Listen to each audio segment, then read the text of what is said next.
क्या भूल गए या भूल के आपने आज सुना नहीं मुख्यमंत्री ने क्या बोला? हमारे अंदर जो प्यार मोहब्बत है वो एक मिसाल बन चुकी है, और उस प्यार मोहब्बत से देखकर विरोधी बहुत घबराए हुए हैं, डरे हुए हैं, और पत्रकार चिंतित हैं कि अब खबरें कहाँ से बनाएंगे हम लोग। तो इसलिए कुछ अनुभव भी है हम लोगों का काम करने का आपस में साथ साथ। अब हैं वो फैसला आता है, अखबार लिख दिया, वकील लोग फैसले लिख के ले आते हैं और हाईकोर्ट जज फैसले देते हैं। फ्लेवर लग गया, उस पर उनको मौका मिल गया एक व्यक्ति को जाने का, इसको मैंने फ्लेवर कहता हूँ मैं, ठीक है। संजीव चोपड़ा जी। राजस्थान में चुनाव को करीब 1 महीना रह गया है। सर, राजस्थान के चुनाव को करीब 1 महीना रह गया है। बीजेपी ने अपने कैंडिडेट्स डिक्लेयर कर चुके हैं, कांग्रेस का अभी एक भी कैंडिडेट नहीं आया, और कुछ जैसे आप कह रहे हैं मीडिया में फ्लेवर चल रहा है कि कुछ आप में और पार्टी में डिफरेंसेस हैं कुछ कैंडिडेट्स।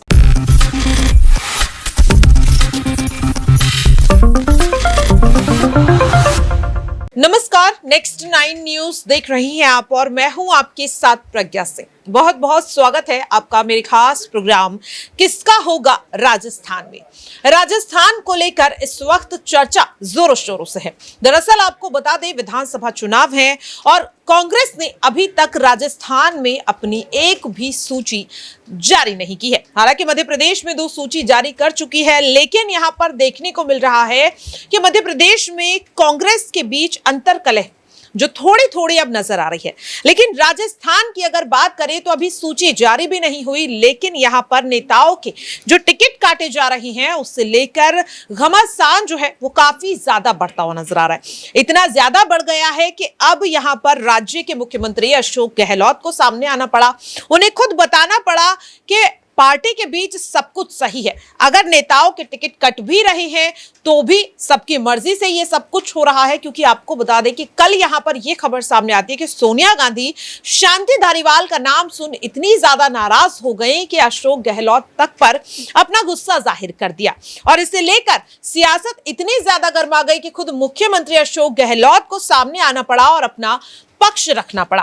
हालांकि अशोक गहलोत साफ तौर पर कह रहे हैं कि पायलट के साथ जो भी अंतर्कलह थी, जो भी नाराजगी थी, उसे वो भुला चुके हैं और एक साथ काम करने वाले हैं। क्या कुछ कह रहे हैं, पहले आपको वो सुनाते हैं। गलती से वो कोट कर दिया धौलपुर के अंदर। मेरी सरकार जब क्राइसिस में थी तब कैलाश मेघवाल जी ने वसुंधरा जी की भावनाएं थी। मीडिया में आप देखते हो कि थोड़ा फ्लेवर लग जाता है, आप फ्लेवर लगाने में बड़े, बिना फ्लेवर न्यूज़ बनती नहीं। आपकी गलती आपकी भी नहीं है, बिना फ्लेवर की न्यूज़ बनती नहीं है, और मैं भुगत भी रहा हूँ उस फ्लेवर से। अभी मैंने कह दिया कि जुडिशरी में करप्शन है राजस्थान में। मैंने कह दिया, मेरे खिलाफ में एक भाई चले गए कोर्ट के अंदर कंटेम्प्ट कोर्ट लगाने के लिए, तो मैंने जवाब दिया भाई 9 सुप्रीम कोर्ट के सीटार जजेस, 9, 2 CJI, उनके मैंने आर्टिकल पढ़े हैं, वो सब कह रहे हैं जुडिशरी में बहुत करप्शन है। तो ये मेरी भावना नहीं है, मैंने जो पढ़ा, जो पर्सन बना, मैंने उसको कोट किया है। तो मैंने मेरा रिप्लाई दिया है कि भाई मेरी भावना नहीं, पूरे देश के सुप्रीम कोर्ट जजेस तक कह रहे हैं, सिटिंग जजेस तक ने कह दिया, CJI कह रहे हैं, तो मैंने वो मेरी भावना नहीं थी, मैंने प्रकट की है। फिर भी अगर कोर्ट को लगे जुडिशरी को सम्मान करना हमारा फर्ज बनता है, और मेरा कमिटमेंट है कि जुडिशरी मजबूत होगी, देश में डेमोक्रेसी बचेगा। जब मैं ये बात कहता हूँ तो मैंने कहा फिर भी अगर आपको लगे कि मैंने इसमें कंटेम्प्ट किया है तो मैं अनकंडीशनल अपॉलॉजी मांगता हूँ, मैंने लिख के दे दिया। तो कहने का मतलब ये है कि वो फ्लेवर लग गया। मैंने कहा, मैंने सुना है कि एडवोकेट फैसले लिखते हैं, वही फैसला आता है। अखबार लिख दिया, वकील लोग फैसले लिख के ले आते हैं और हाईकोर्ट जज फैसले देते हैं। फ्लेवर लग गया, उस पर उनको मौका मिल गया एक व्यक्ति को जाने का, इसको मैंने फ्लेवर कहता हूँ मैं, ठीक है। संजीव चोपड़ा जी। सर, राजस्थान में चुनाव को करीब 1 महीना रह गया है। सर, राजस्थान के चुनाव को करीब 1 महीना रह गया है। बीजेपी ने अपने कैंडिडेट्स डिक्लेयर कर चुके हैं, कांग्रेस का अभी एक भी कैंडिडेट नहीं आया, और कुछ जैसे आप कह रहे हैं मीडिया में फ्लेवर चल रहा है कि कुछ आप में और पार्टी में डिफरेंसेस हैं कुछ कैंडिडेट्स को लेके, क्या यही रीजन है कि डिले का रीजन यही है कि यही विपक्ष को तकलीफ है, जो फैसले हो रहे हैं पार्टी के अंदर सिलेक्शन के प्रोसेस से, उनको तकलीफ भी हो रही है, इनके झगड़े क्यों नहीं हो रहे हैं? आप सचिन पायलट की तरफ इशारा कर रहे होंगे। जितने फैसले हुए हैं सबकी राय से हुए हैं, सबकी राय हो। जो भी सचिन पायलट साहब के जो हमारे सपोर्टर भी होंगे, उन सबके फैसलों में भागीदार बन रहा हूँ, उनके पक्ष में। तो आप सोच रहे हो कितने स्मूथली फैसले हो रहे हैं। ये तकलीफ बीजेपी को होती है और किसी को नहीं। देखा आपने और सुना भी। अब सवाल लगातार ये उठ रहा है कि जिस हंसी से अशोक गहलोत अपनी अंतर्कलह को, अपने विवाद को छुपाने की कोशिश कर रहे हैं, क्या राजस्थान में जब कांग्रेस की पहली सूची यहां पर उम्मीदवारों की जारी होगी तब भी क्या ये हंसी बरकरार रहेगी? क्योंकि यहां पर अगर बात करें तो देखिए, सियासी गलियारों में तो यही खबरें सामने आ रही हैं कि इस वक्त कांग्रेस में कुछ भी ठीक नहीं चल रहा। खास तौर पर जब से शांति धारीवाल का टिकट काटे जाने की बात सामने आई है, और क्या इसका असर अब विधानसभा चुनाव पर पड़ता हुआ नजर आएगा? क्योंकि बता दें कि सचिन पायलट भी अब अशोक गहलोत की हां में हां मिलाते हुए नजर आ रहे हैं, लेकिन जब उनके विधायकों के टिकट कटेंगे तो क्या तब भी वो ऐसे ही सुर यहां पर अलापते हुए नजर आएंगे? यहां पर मेरे साथ मेरे सहयोगी है नाजमीन, उन्हीं से इस चीज को समझने की कोशिश यहां पर करेंगे। देखिए नाजमीन, यहां पर अगर मैं बात करूं, जिस तरीके से कल अशोक गहलोत ने लगभग 1 घंटे की प्रेस कॉन्फ्रेंस की, कई मुद्दों पर वो बात करते हुए नजर आए, लेकिन एक चीज देखने को मिलती है कि वो टिकट बंटवारे को लेकर कहीं ना कहीं या तो मुद्दा टालते हुए नजर आए, उस बात को टालते हुए नजर आए। वो सिर्फ और सिर्फ ये कह रहे थे कि जो भी हो रहा है सबकी मर्जी से हो रहा है। अगर वाकई में सबकी मर्जी से हो रहा है तो फिर यहाँ पर शांति धारीवाल का जो टिकट कटा है, उस सवाल को क्यों यहाँ पर अशोक गहलोत जो है वो इग्नोर करते हुए नजर आए? देखिए, सबसे पहली बात यह है कि टिकट कटने की बात आती है कि यहाँ पर कांग्रेस पार्टी हो या भारतीय जनता पार्टी ऐसे प्रत्याशियों को उतारने की कोशिश करेगी जो जहाँ से चुनाव जीत सके। लेकिन जब यहाँ पर आपसी गुटबाजी देखने को मिलेगी या देखा जाएगा कि जिसको आप उतार रहे हैं वो ही अपनी पार्टी से नाखुश है, तो वो कैसे वो टिकट दे सकते हैं? तो शांति धारीवाल की बात करें तो वो चाहते हैं टिकट मिलना, लेकिन सोनिया गांधी का जैसे आपने जिक्र किया, उन्होंने साफ तौर पर एतराज जताया कि इनका नाम क्यों शामिल है, यानी कि इन्हें क्यों टिकट दिया जाएगा। यानी कि कांग्रेस पार्टी ही नहीं चाहती है कि शांति धारीवाल को यहाँ पर टिकट मिले। इसी बात को लेकर अशोक गहलोत कैसे सही तरीके से या खुलकर कैसे कह सकते हैं कि क्या कुछ चल रहा है? क्योंकि फैसला तो यहाँ पर गहलोत का करीबी उन्हें माना जाता है, और आज सचिन पायलट का भी बयान सामने आया और उनके भी बयान को देखकर ये लग रहा था कि कहीं ना कहीं ये टिकट कटने वाली बात, इस सवाल को वो भी इग्नोर करते हुए नजर आए। जवाब नहीं देते हैं सचिन पायलट, कहते हैं कि आपने अशोक गहलोत को ध्यान से नहीं सुना, उन्होंने किस तरीके से कहा कि जो भी हो रहा है सबकी मर्जी से हो रहा है। तो ये मुद्दा आखिरकार दोनों ही बड़े नेता क्यों टालने की कोशिश कर रहे हैं? क्या लग रहा है कि अभी भी कांग्रेस के बीच जो अंतरकलह इतने लंबे समय से चल रही थी, जिसे सिर्फ और सिर्फ पायलट गहलोत विवाद कहा जाता था, अब ये विवाद पूरी की पूरी पार्टी में इस वक्त बढ़ता चला जा रहा है? देखिए, जिस तरीके से देखने को मिल रहा है वो तो बिल्कुल यहाँ पर ये साबित भी हो रहा है कि जो अशोक गहलोत और सचिन पायलट के बीच में अंदरूनी कलह थी, अब वो बढ़ती जा रही है। क्योंकि शांति धारीवाल की बात आपने कही और उसके बाद सचिन पायलट उनको लेकर कुछ नहीं कह रहे थे, अशोक गहलोत कुछ नहीं कह रहे थे। उनको उम्मीद है कि यहाँ पर जो आला कमान है, जो सोनिया गांधी है, वही फैसला लेंगी। अगर हम उनके विरुद्ध गए तो हमारे साथ भी यहाँ पर सीटों को लेकर कुछ ना कुछ हो सकता है, या फिर हमारे खिलाफ भी पार्टी उतर सकती है, या चुनाव पर इसका असर देखने को मिल सकता है। इसलिए पर ये दोनों ही नेता एक तरीके से चुप्पी साधते हुए दिखाई दे कि हमारा बोलना ठीक नहीं रहेगा, यहाँ पर अगर फैसला लिया जाएगा तो आला कमान के जरिए लिया जाएगा। तो वही यही बात सामने आई। लेकिन एक और बात यहाँ पर सामने आई कि जब अशोक गहलोत खुद को लेकर ये दावा करते हुए नजर आते हैं कि सीएम पद मुझे छोड़ना नहीं चाहता है, मैं सीएम पद छोड़ने के लिए तैयार हूँ। अगला सवाल जो है वो लेना चाहूंगी कि आज दोनों ही नेता जो एक दूसरे का चेहरा नहीं देखना पसंद करते थे, वो आज एक दूसरे को दोस्त बता रहे हैं, हम साथ साथ हैं, हम भाई भाई हैं, तमाम तरह के बयान सामने आ रहे हैं। लेकिन कांग्रेस की जीत जब होगी, या अगर पहले सूची की भी बात कर ले, जारी होगी, तब ये भाईचारा, प्यार मोहब्बत यहां पर नजर आएगी। क्योंकि पिछले चुनाव में भी ऐसा ही हुआ था, प्यार मोहब्बत के साथ चुनाव लड़े गए, लेकिन मुख्यमंत्री पद पर जैसे ही ऐलान हुआ, यही पायलट जो आज तारीफ कर रहे हैं अशोक गहलोत की, किस तरह से अपने विधायकों के साथ उदयपुर पहुंच जाते हैं, तो क्या ये चीजें फिर से देखने को नहीं मिलेंगी? क्योंकि पायलट को लेकर बार बार खुद अशोक गहलोत कह चुके हैं कि जो एक बार बगावत कर देता है उस पर भरोसा कैसे जताया जाए। तो ये प्यार मोहब्बत जो है वो देखने को मिलेगा।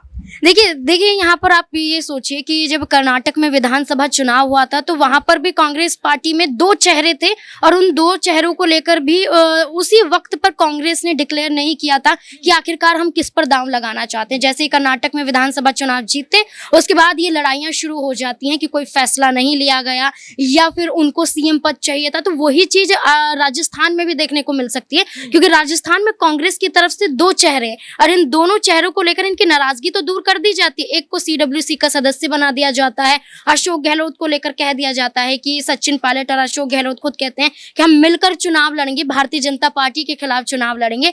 लेकिन वहीं दूसरी तरफ अशोक गहलोत अभी खुद पर ये स्पष्ट नहीं कर पा रहे हैं कि वो सीएम पद छोड़ना चाहते भी हैं या नहीं, क्योंकि जिस तरीके के बयान आ रहे हैं इनसे तो यही साबित होता है कि वो चाहते हैं कि कांग्रेस राजस्थान में उन्हें ही सीएम बनाए, लेकिन युवा चेहरे के रूप में सचिन पायलट चाहते हैं कि वो यहाँ पर सीएम के रूप में उतरे।